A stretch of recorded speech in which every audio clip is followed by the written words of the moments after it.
adianta a gente botar um monte se não está respondendo, né? Então, eu resolvi diminuir a quantidade de questões, mas aí, né, um pouquinho mais difíceis. Mas essas são bem tranquilas, tá? Bem tranquilas mesmo. Se alguém tiver dúvidas sobre a atividade, se ainda não fez, né, tem o prazo até amanhã e pode estar perguntando para a prof.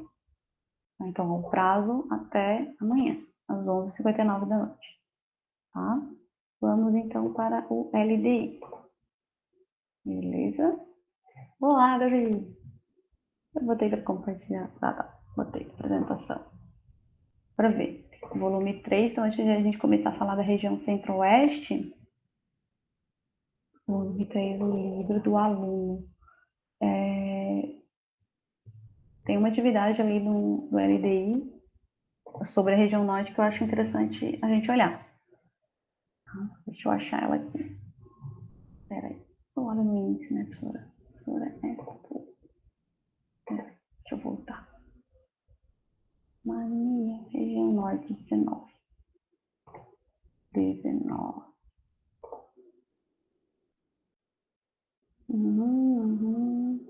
Deixa eu falar um pouquinho.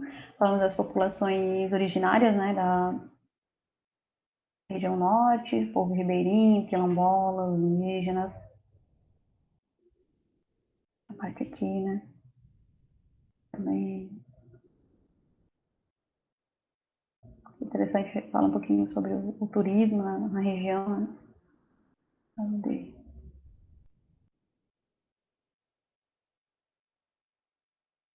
Então, economia e sociedade também comentamos. Deixa eu ver, será que ela ali tem mais aqui? Só para eu ter certeza, tá, gente? Eu acabei não marcando a minha... Ah, aqui. Não é essa aqui. É a questão 6 da página 35 da LDI. Se quiser apresentar, abrir aí o LDI de vocês, tá? Eu acho essa questão bem bacana, que ela traz algumas informações interessantes sobre a cidade de Manaus. Aí toda a região norte. Então, eu gostei da elaboração dessa questão, por isso que eu trouxe ela aqui pra gente. A respeito da Zona Franca de Manaus, lembra que eu falei para vocês? O que é a Zona Franca de Manaus? É a zona de área industrial da região norte do país.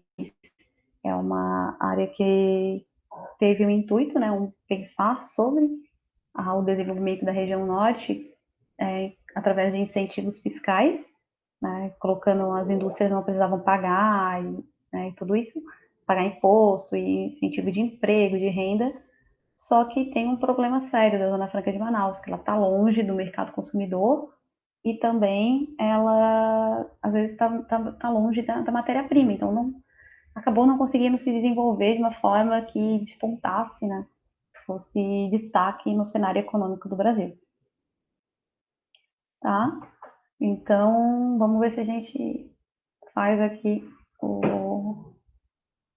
o verdadeiro ou falso das questões sobre a Zona Franca de Manaus. Implantada em 67, a Zona Franca de Manaus pode ser considerada a primeira experiência de industrialização intensa na região norte? Sim, verdadeiro. Tá? E antes disso, a gente teve experiências de industrialização, mas foi da região sudeste, né? Que é a parte lá da indústria de base da região sudeste do Brasil, e não da região norte. Então, a primeira seria mesmo essa experiência da Zona Franca de Manaus. Segunda, a maior parte das indústrias instaladas em Manaus não opta pela isenção de impostos. Verdadeiro ou falso? Falso, né? Por quê? Porque, na verdade, as indústrias estão lá por causa da isenção de impostos, é um incentivo. A isenção de impostos é um incentivo. Eu tiro o imposto da indústria, mas ela me dá emprego para a minha população e essa população compra produtos com impostos. Então, esse dinheiro, de certa forma, vai parar na mão do governo de qualquer forma, né? Então, vamos lá. Terceiro, a região norte é a mais industrializada do país. Não, falso, né? A região norte, na verdade, é uma das menos industrializadas do país.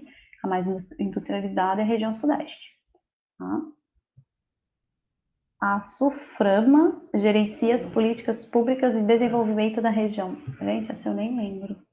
SUFRAMA. Essa eu não me lembro, não. Vou ter que voltar lá no texto. E deve estar por aqui.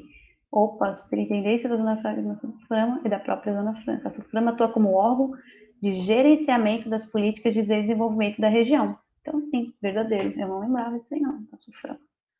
Então, vamos lá. Então, epa, uma questão errada. A SUFRAMA gerencia as políticas públicas de desenvolvimento da região, verdadeira.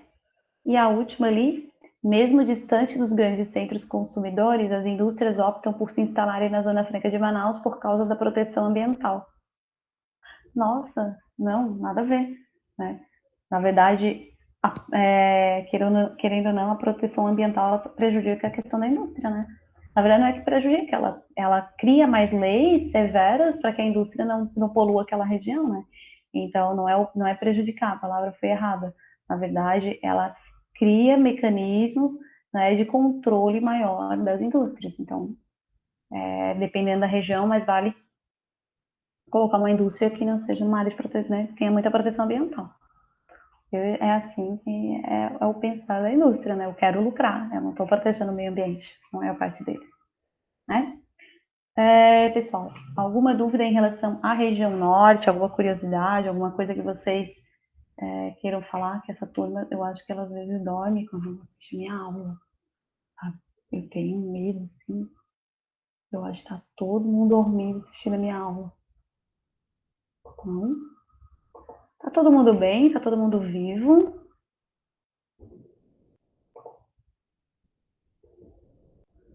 Eu tô. Ah, tá. Beleza. Obrigada, Gabriel. Tá vivo. Davi também tá vivo, tá na minha câmera. Mas a Isabela e a Sibeli eu não sei, não. Acho que elas entram, botam no Netflix, né? Brincadeira, gente. Vamos lá, continuando. Tá? Ah, obrigada, obrigada. A Sibeli tá viva. Agora só falta a Isabela. É... Mas isso, professora da Netflix é melhor que aula? Fala aí. O que eu vou dizer, né? Vamos lá, região centro-oeste. Tá? Região centro-oeste. Olha que foto bonita. O que é aqui? Que não bonito também, Poconé, Mato Grosso, 2018. Estrada Transpantaneira, gente, olha que loucura. Atravessa trecho na planície alagada do Pantanal em Poconé, Mato Grosso. Imagina, atravessa o Pantanal, que doideira. Essa. Ah, mais tarde que nunca. Vamos lá. Gostei da imagem, não tinha visto ainda. Né, aquela. Como assim? Não abriu a apostila? Brincadeira. Mas é uma imagem bonita, né? O Pantanal é uma vegetação de transição, segundo a Zizab Saber. Né? Por quê? Porque ela, para ele, né, naquelas divisas de biomas, o Pantanal ele não entra como um bioma, né? Ele é uma área de transição entre a floresta amazônica e o cerrado. Eu estava tentando lembrar, estava pensando no mapa. E o cerrado, então, é uma faixa de transição. Aí tem características tanto de floresta amazônica quanto de cerrado. Então, ele não se torna um grande bioma, tá? Então, nessa classificação que a gente que o LDI utiliza, tá? Então, aí está mostrando Poconé no Mato Grosso, uma planície alagada. Lembrando que o Pantanal é um bioma raro, por ser essa questão da transição, e que não existe, assim, no mundo parecido, tá? E é agora que tá tendo lá as grandes queimadas no Pantanal, né? Tá acabando aí com a biodiversidade dos biomas brasileiros, né? Então é aqui que tá acontecendo toda essa problemática aí. Então, vamos lá. Textinho aqui bem bacana. A região centro-oeste apresenta uma grande diversidade natural, paisagens exuberantes, como Pantanal, Chapada, Cerrado e Amazônia. Então, olha só quanta diversidade, né, de biomas, de características aí. Apesar dos anos de história, a ocupação do Centro-Oeste fez alterações mais significativas nas paisagens naturais da região, principalmente na segunda metade do século XX. Por quê? Alguém sabe? O que aconteceu a partir da segunda metade do século XX, depois de, sei lá, se eu não me engano, é 1960, 1965. Tem a ver com história. O que aconteceu na região Centro-Oeste? Tá ligado com a região Sudeste? Tô esperando uma alma. Não? Não faz ideia? Fazem ideia? Foi a criação de quem? Criação de Gádora? Não. Foi a criação de Brasília, né? Brasília que trouxe o desenvolvimento na capital federal, a transferência da capital do Rio de Janeiro para Brasília, né? Fez com que a população fosse para lá, né? Tá? Então ele já chega dando com os pés, né? Lá na página 37 já está falando sobre isso. Região Centro-Oeste vem passando por substanciais alterações, principalmente após a segunda metade do século XX. A mais significativa está relacionada à construção de Brasília, então a nova capital federal no início da década de 60, aos fluxos migratórios e à expansão da fronteira agrícola. Então, mas por que houve esse fluxo migratório, né? O que houve essa migração? Porque as pessoas foram para ter oportunidade de trabalhar em Brasília. Brasília, nessa década de 60, 70, a área que mais ganhou dinheiro foi a construção civil. Imagina você está construindo uma capital, né? Construir, não é só essa parte aqui do memorial e da parte dos ministérios e tal, não, está construindo uma cidade que vai ser uma capital, né? Então é bem fluxo migratório foi bastante grande, tá? Então, a criação de Brasília não foi a única transformação territorial. Outros passaram, um exemplo é Goiás, que além de ceder parte do seu território ao Distrito Federal, foi fracionado em 1988 e foi criado o Tocantins, tá? Então, lá com a Constituição Federal de 88, a nossa Constituição, ela criou o último estado do Brasil, o estado mais novo a ser criado, que foi o estado do Tocantins. Tá? Antes disso, ele fazia parte tudo de Goiás, aquela região do Tocantins. Deixa eu ver aqui o mapa, só para... Ah, professora, eu não lembro onde é que fica Tocantins, não. Não sei quem é. Então, Brasil político.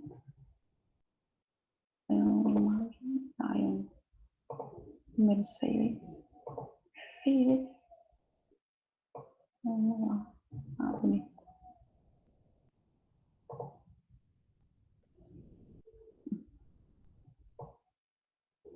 Né? Então, aqui, ó.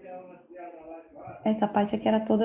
Eles eram todos juntos, né? Então, aqui é o estado, né? Era o grande estado de Goiás. Aí, em 1988, a última criação foi o estado do Tocantins, tá? Isso é um lugar quente, gente. Já fui pra lá, um lugar muito quente, muito quente. Muito quente. Vamos lá, opa. É que eu tava lendo o chat, que se era alguma coisa que vocês tinham comentado, alguma coisa assim. Tá, então a construção de Brasília foi importante, o fluxo migratório das pessoas, né? Por causa da construção civil, principalmente criação lá de Tocantins e mais uma coisa também que aconteceu na região centro-oeste foi o quê? A desfragmentação, né? Quebrou ali o estado do Mato Grosso e virou a parte de Mato Grosso e Mato Grosso do Sul. Isso é bacana de anotar aí no LDI, tá? Essa parte que a gente falou. Então, quais foram os motivos né, de ter maior fluxo de pessoas, por que elas foram para lá, a criação. Então, que fatos aconteceram nesse período para que houvesse esse fluxo migratório todo aí, né? Então, a criação de Brasília, as transformações, né, no território da região centro-oeste, a criação de Brasília, a criação do estado de Tocantins e a fragmentação do estado do Mato Grosso em Mato Grosso e Mato Grosso do Sul. Pode começar daqui, na verdade, se quiserem destacar aí, né, quem sabe faça parte da nova atividade de geografia que começa amanhã. Né? Umas dicas aí. Estou aqui o gráfico de população. Somam mais de 16 milhões de habitantes. Na década de 60 eram 2,6 milhões. Olha só que loucura. Então, devido à construção de Brasília, a população, né, ela cresceu muito, de 2,6 para 16 milhões de habitantes. Tá? Esse crescimento, é lógico, né, trouxe profunda alteração no espaço geográfico. É óbvio que ia mudar o espaço geográfico, né, não tinha como não mudar. Tá? Então, o gráfico de população aqui. A população de todo o estado de Goiás é aí de 7 milhões de habitantes. E só do Distrito Federal chega a 3 milhões de habitantes. Então, né, tem bastante gente. E a gente pensa, mas o Distrito Federal é considerado estado e tal. É considerado estado pela lei, né? É um estado federal, né? Estado federativo. Mas é uma cidade, então olha só, 3 milhões e meio de habitantes só numa capital, né? Tá? Então aí que a gente vê qual foi a importância desse fluxo migratório aí da região centro-oeste. E aqui está comparando com estados, né?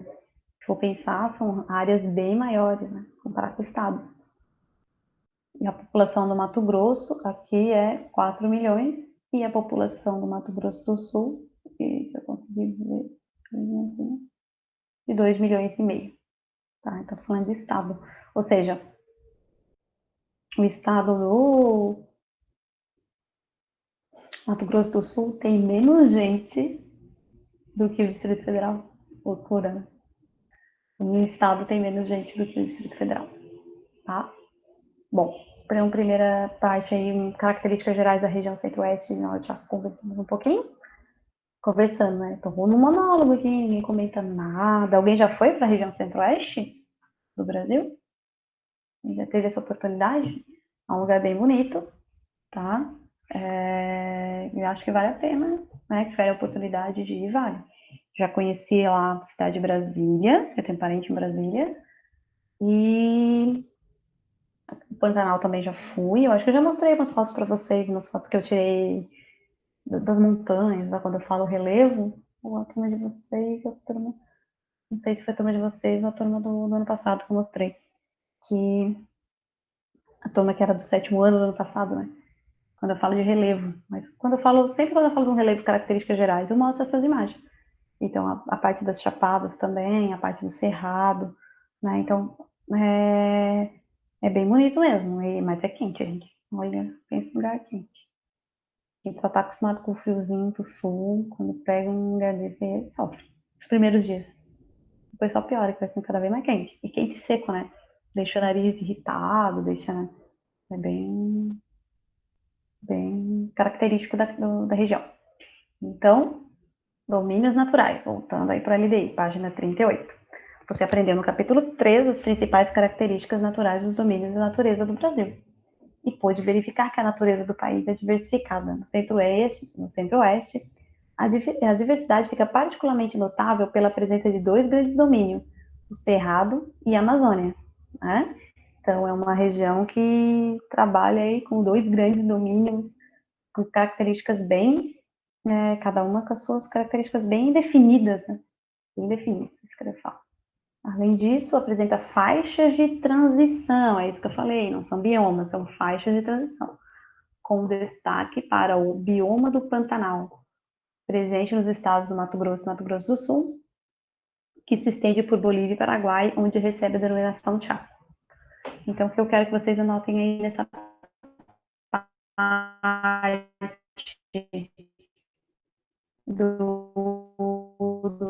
né, Amazônia e a faixa de transição Pantanal, tá? É isso. Nesse primeiro parágrafo é isso aí que é importante a gente destacar, a localização. Lagoas salinas que se formam nas épocas de cheia do Pantanal, em Ecolândia, distrito de Corumbá, Mato Grosso do Sul. Eu fui para essa cidade mesmo, para Corumbá, mas era período de seca, então eu não cheguei a ver o Pantanal assim dessa forma. Eu vi algumas lagoas, sim, do Pantanal que a gente fez um passeio de barco e a gente passava dos ladinhos, assim, de barco, de canoa. Gente do céu, a gente passava dos ladinhos de jacaré. Credo, tava medo. E não podia ligar o motor e podia assustar eles e tal. Sabe, bem doido, assim. Daí, às vezes, a gente parava meio que essas ilhas, assim, né? Então, a gente tava, tipo, aqui no meio, tava aqui no meio, daí parava, assim, nessas partes de floresta. Aí tinha jacaré lá também. Eu com medo que eles corressem atrás da gente. Mas corresse já era, né? Não conseguia correr, não. Tá? Então, é bem bonito mesmo, vale a pena. A professora fica toda, né? Falando do Pantanal. Ó, o Pantanal é uma grande planície inundável, com espécies de fauna e flora típicas dos diferentes biomas reunidos em um único complexo. É isso que o Aziz Absaber fala, entendeu? Que dentro, Gabriel. Sério? A capivara tem aí bastante, né? Tu mora em Governador, Gabriel? Ou tu mora em outra cidade? Ah, Biguaçu? Ah, é que capivara eu vi bastante lá no Morro da Armação, em Governador, Santa Catarina. Sim. É. Mas é. Capivara em Biguaçu? Onde é que tu mora em Biguaçu? Curiosa, né? Saber aqui. É que eu moro lá nos fundos e não tem. Eu nunca vi capivara lá, não. Lá tem muita vaca. Tá? Opa, mapa do Brasil. Deixa eu fechar esse aqui também. Não ficar me atrapalhando. Também já vi. Aham. Meu Deus, é uma família inteira. Né? E eles andam em bando, não te mete com elas, não, elas correm tudo atrás de ti. É, vamos lá. Aqui, ó. Isso aqui que eu quero que vocês também destaquem no LD de vocês, que é ó, o Pantanal é uma grande área de planície inundável, com espécies de fauna e flora de diferentes biomas reunidos em um único complexo. Ou seja, ela tem vegetação tanto da Amazônia quanto do Cerrado. Aí elas se misturam ali e as vegetações é uma passagem de transição, não é um bioma como classifica o Aziz, né? O Aziz classifica esse tipo de área como faixa de transição, porque é uma mistura, tá? Alguns animais que vivem na floresta amazônica conseguem chegar até o Pantanal e alguns animais do Cerrado também chegam no Pantanal, então eles conseguem viver nessas áreas de transição, tá? Por isso que não é, como é que eu falo? Não é bioma, tá? Parecido, o que que tem de parecido então com a floresta amazônica? Aqui, ó. Grandes rios drenam áreas de relevo plano e baixo, inundando os solos da região no período das chuvas. Então, lá as estações, elas, né, têm os períodos de chuva e períodos de seca, o que muda bastante a característica, o visual dessa paisagem, né? E quando o bioma fica praticamente inteiro alagado, daí o nome derivado do pântano. Então, o que eu quero que vocês marquem aqui? Que na, grandes rios drenam áreas de relevo, do relevo plano e baixo. Por que isso aqui? Porque isso é característica de quem? Característica de floresta amazônica, né? Do bioma amazônico. Então, isso aqui é uma característica de um bioma. Vamos encontrar o outro. Com a chegada do período subsequente, vazante, a água acumulada volta a ser drenada pelos rios, deixando solos repletos de nutrientes que se acumulam no período de cheias. Beleza. É. Então esses rios ficam baixos mesmo, né? E viram outra. Aí fica mais característico um cara assim de cerrado, ele fica mais seco mesmo. Ali tá mostrando cerrado, não tá mostrando Pantanal, né?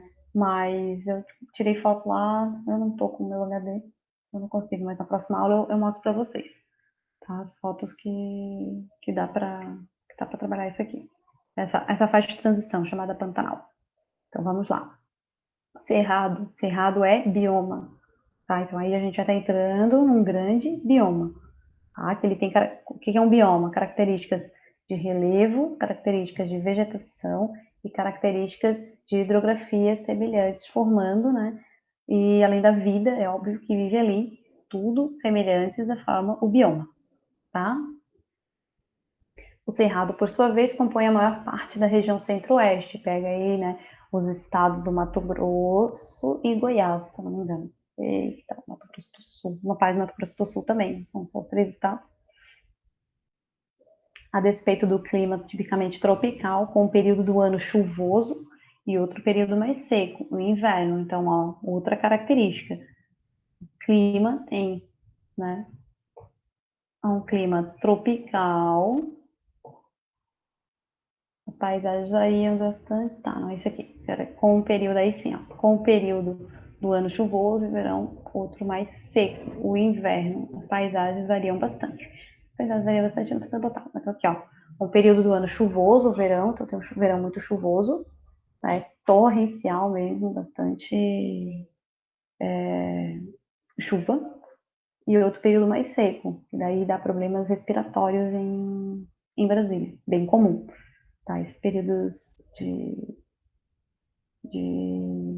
de seca dá problemas respiratórios porque tem pouquíssimas chuvas, tá? Ah, eu sou assim também. Lá em Minas Direta, minha mãe, ela, tipo assim, tinha crise de sinusite porque ela é muito seco. Tipo assim, ela e minha prima, é tipo assim, não é crise de sinusite que só dá dor de cabeça. É tipo Uhum. assim, é de ir pro hospital. Por tal de sangrar nariz, tudo, né? Sangrar nariz, eu não sei se eu Só sangrou o nariz dela, chegava, mas, nossa, porque a minha irmã só chegava a sangrar assim, do seco mesmo, né? Do estar machucando. Onde é que tu morava mesmo, lá em Minas? Minas Gerais, lá em Timóteo, Timóteo, é que eu quero ver. É mais norte, né? não sei onde fica. Eu quero ver o mapa, por isso que eu Timóteo, tô te Vale do Aço. perguntando. Peraí, eu não quero mostrar o município, ó, eu quero mostrar é o mapa de Minas. A Portal de Timóteo. Por que, que eu tô falando isso? Tá falando que é uma área seca? É que eu quero ver se ele faz parte ali do interior do Nordeste ou se ele faz parte. Oh, gente, só tem corona nesse negócio aí. Aqui, serviços na história. Ou se ele faz parte ali mais do sul, que é clima mais subtropical. Só quero ver o mapa mesmo, se tem aqui. Não tem. Eita, cidade. Canal de. Aqui, Timóteo. Acho que aqui não vou mostrar mais. Wikipedia, vamos ver se mostra o mapa aqui. Ah, mostra. Isso. Não, não pega mais. Apesar de, né, ele fica realmente a cidade de Minas, a cidade de Timóteo, ela fica entre que a faixa que eu falei para vocês é a faixa aqui, ó. Que eu queria ver se ele estava mais só aqui pro norte de Minas, entendeu? Daí é uma região de seca do interior do destino que pega Caatinga. Ah, mas não. Então tá aqui, mas ela fica como tá mais pro norte mesmo, né, do que a Caratinga é cidade que lá eu pertinho morava. de onde eu moro. Morava, né? Hum, que era aqui então, essa região, tá? É aí mesmo. Ai, meu. Você fala muito mineiro ainda, é muito fofo. Saudade, saudade dos meus parentes lá. Tem muito parente lá. Então, vou lá, continuando. Porque eu queria saber onde é que ficava, só, a título de curiosidade. Mas Minas eu acho que é na próxima apostila, que daí a gente fala sobre o sudeste do Brasil. Tá, então, domínios naturais aqui, a gente está falando do Cerrado, né? Foi isso que ele estava mostrando ali. E tá aqui, cadê? Né? Tem bonito aqui, Cerrado. Né? Que ela é mais dura, né? E aí ela precisa do fogo para poder se libertar, para poder nascer, né? E aí o que acontece então? Esse tipo de bioma ele entra, né? Ele pega fogo naturalmente por causa desse período de seca, fica muita palha, né? Fica bem seca e acaba queimando essa vegetação. É normal esse tipo de queimada no cerrado, tá? Eu não tô falando que é para queimar tudo, né? A gente ir lá e queimar. Não, é uma queimada natural, não, né? Não é nada para acabar com o bioma, tá? Então tá ali falando o período de seca variam bastante. É a vegetação mais campestre, espaçada, como se fosse um campo mesmo, né? E também varia o tamanho do bioma, da árvore lá, né? Devido à latitude, né? Tem lugares mais quentes, eles têm uma vegetação um pouco maior. Em lugares mais frios, a vegetação é um pouco mais rasteira, tá?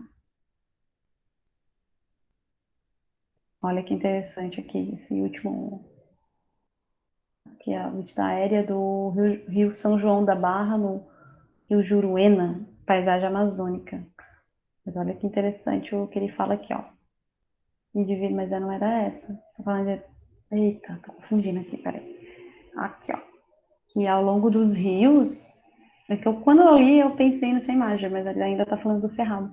Mesmo ao longo dos rios, a vegetação cresce mais, né? Que está mais próximo da água, da umidade e tal, tá? O que eu queria marcar aqui? Ah, isso mesmo. Essas variações se dão em virtude de fatores como a altitude do relevo, com vegetações mais rasteiras nas áreas mais elevadas ou a proximidade dos rios. Ao longo deles é possível observar as matas de galeria, que são essas matas, né, grandes, que acompanham suas margens em meio a campos de vegetação rasteira que atravessam. Então, isso aqui é uma característica de quem? Característica do cerrado. Tá? Continuando. A porção norte do estado do Mato Grosso desenvolve a floresta amazônica. Então, daí já tem um outro bioma, então a floresta amazônica norte do Mato Grosso. Eu cheguei aí até a divisa. Eu estava em Corumbá, eu cheguei aí até a divisa. Não conheço a floresta amazônica. Eu conheço o Cerrado e o Pantanal. A floresta amazônica eu não cheguei aí. Então, quem quiser pagar para a professora aí, eu tô aceitando. Aí, professora, eu vou pagar uma viagem só de ida para a senhora. Altos alunos. Vamos lá, continuando. A floresta amazônica apresenta grande diversidade de espécies e um ambiente densamente florestado de grande umidade, né? E aí é uma área, então, que a gente tem uma das maiores florestas pluviais tropicais, ou também com o nome floresta equatorial, tá? Então, esses nomes podem aparecer nos LDIs ou em outros livros, por quê? Porque o nome floresta amazônica é o nome que nós, do Brasil, demos à floresta.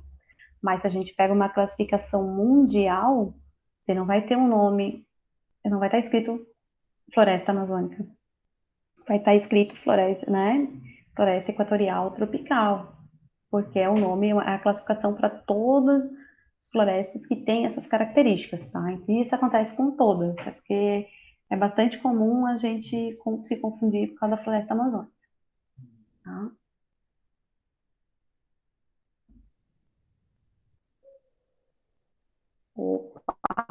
Aqui já está falando de uma problemática na página 39, que é a problemática da apropriação da natureza, ou seja, quando a gente se apropria de um recurso natural para o desenvolvimento econômico, tá? Então vamos ver aí um pouquinho o que ele está falando. Apesar do relevo plano, que favorece a mecanização das lavouras, o solo do cerrado apresenta em geral fertilidade natural baixa, ou seja, a gente já entra, né, colocando aditivos no solo, tá, para aumentar a produtividade. Vamos lá. Mesmo assim, a produtividade agrícola no Centro-Oeste cresceu de maneira constante e contínua a partir da década de 1970, por conta de uma confluência de fatores políticos e econômicos, tanto de origem pública quanto de origem privada. Tá? Em 1970, na verdade, um pouquinho depois, 1980, mas já vinha se desenvolvendo essa ideia a partir de 1970, aconteceu no Brasil o que a gente chama, não só no Brasil, mas também no mundo, quando a gente está falando de Brasil, a gente, né, fecha um pouquinho o estudo, aconteceu um negócio chamado Revolução Verde. Tá?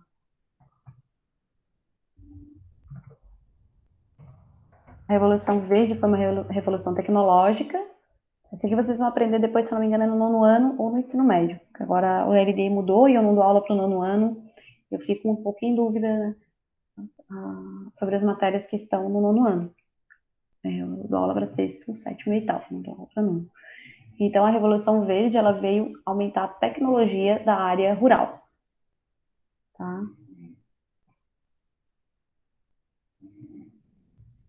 Ah, tá. Ah, eu também nunca comi lagarto, não. Eu comi coisa estranha que eu já comi na minha vida foi rã. Já comi. Mas dessas coisas eu não comi, não. Fala essas coisas no chat, né? Eu vou ler depois de 10 anos que tá lá, né? Tá? Então, a Revolução Verde foi o desenvolvimento agropecuário, o desenvolvimento tecnológico.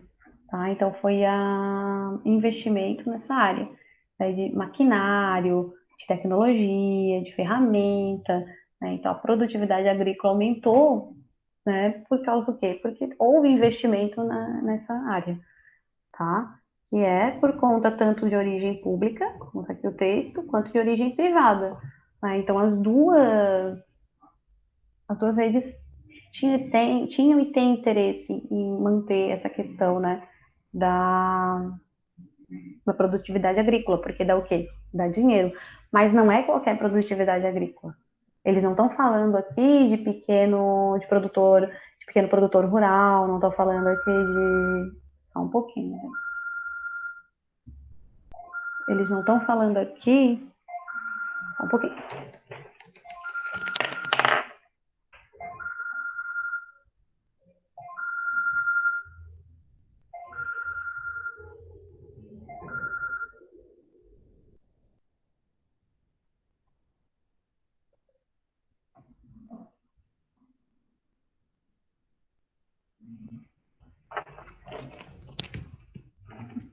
Pronto.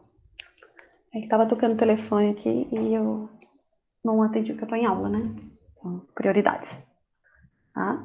Então, aqui o investimento ele se dá através, né, não é qualquer agricultura, não é agricultura orgânica, não é agricultura para abastecimento das famílias, né? Esse investimento é principalmente para agricultura de exportação, para agricultura lá da soja, do milho, do arroz, da monocultura e do latifundiário, que a gente já conversou sobre esses caras nos tempos atrás, tá? Então, ó, tá aqui. Em especial, podemos mencionar as sementes e as tecnologias desenvolvidas pela Empresa Brasileira de Pecuária e Agricultura, Embrapa. Tá? Então, eles fazem a desenvolvimento e modificação das sementes. Ela adaptou cultivos originalmente propensos a regiões subtropicais para características dos solos na região e os cruzamentos de espécies de gado, estou lendo aqui, tá? Espécies de gado ou variedades de plantas por parte dos agricultores, muitos deles migrantes vindos de outras regiões. Isso aqui tem um nome, destaca isso aí.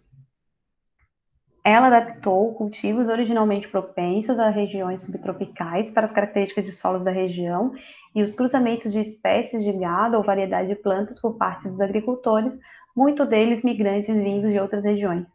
Isso tem um nome. A gente está trabalhando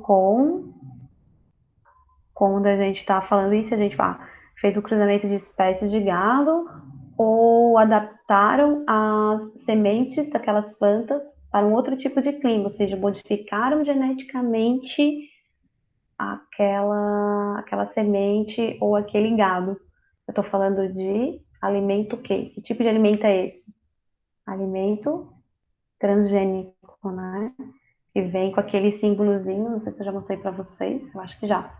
Aquele símbolo de alimento transgênico, né? Transgênico. Tem com esse símbolo aqui, a comida, tá? Um triângulo com um T.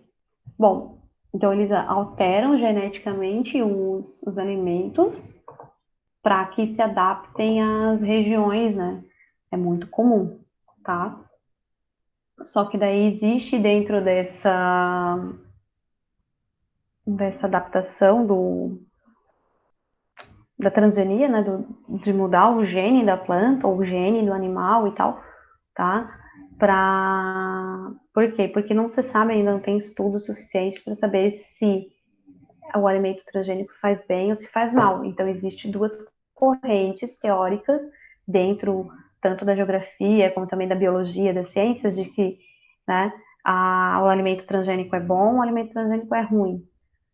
Não se sabe ainda se eles podem nos prejudicar, mas a gente come direto, a gente come aqueles salgadinhos, né, que a gente não vai fazer propaganda, tá? Eles vêm direto, tem o símbolozinho deles lá com aquele T preto com um triângulo amarelo. Tá? A maior parte da nossa comida que a gente come, que é modificada geneticamente, tudo que tem base com o milho, com o trigo e com a soja, tá? São os alimentos mais que têm maior modificação genética, tá? Então, não se sabe ainda. Tem uns que gostam, que falam que é importante o alimento transgênico, e tem uns que falam que não, que pode prejudicar a saúde daqui a não sei quantos anos, mas não tem estudo nenhum que comprove isso, tá? Por exemplo, acho que eu já comentei da laranja sem semente. Por que eles fazem laranja sem semente? Não é pro velhinho lá, pro senhorzinho não se engasgar com aquela semente caso esteja comendo laranja. É porque quando o agricultor planta, ele vai comprar a semente de determinada empresa, aquela empresa só vende aquele tipo de semente, é só dela, e ele vai plantar, e ele vai colher a laranja, e vai ter que comprar mais sementes. Por quê? Porque aquela árvore não vai dar mais fruto, ou ela tem um período assim, tipo 3, 4 safras, e depois ela não dá mais fruto. E aí, como ele não tem a semente da fruta, ele vai ter que estar sempre dependendo de quem vende a semente. Então é isso aí que a gente tinha que ver, né? Essa possibilidade. Gente, para mim, fechou a aula. Já mostrou já. Ah, obrigada, Gabriela. É que eu fico meio em dúvida que eu dou essa mesma aula para